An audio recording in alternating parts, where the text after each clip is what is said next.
পৃথিবীর সব ধরনের অভ্যাসের মধ্যে সবচেয়ে মারাত্মক অভ্যাস হচ্ছে কারো সাথে কথা বলার অভ্যাস।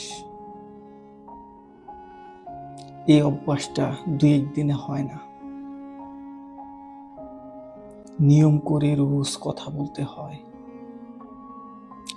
তারপর আস্তে আস্তে মায়া জন্মায়, তারপর মায়া জন্মাতে জন্মাতে আস্তে আস্তে অভ্যাসে রূপ নেয়। এই যে কারো সাথে কথা বলার অভ্যাস আপনার অজান্তেই সৃষ্টি হয়, আপনার ভালো থাকার সম্পূর্ণ নিয়ন্ত্রণ অন্যের হাতে চলে যায়।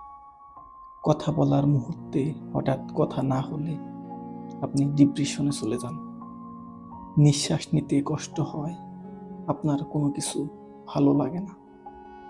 কারো সাথে কথা বলা আপনার ভালো লাগতেই পারে, তাই বলে সেটা যদি আপনার অভ্যাসে পরিণত হয় তাহলে আপনার কঠিন কালেও ভালো থাকা হয়ে উঠবে না।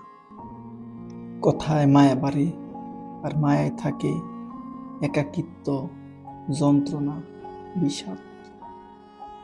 যদি মনে হয় কারো কাছে আপনি মায়ায় ডুবে যাচ্ছেন, তাহলে নিজেকে থামান, নিজেকে ততটুকু নিয়ন্ত্রণে রাখুন যতটুকু নিয়ন্ত্রণে রাখলে হুট করে কারো সাথে কথা বলা বন্ধ হয়ে গেলে আপনার নিজেকে নিঃস্ব মনে হয়।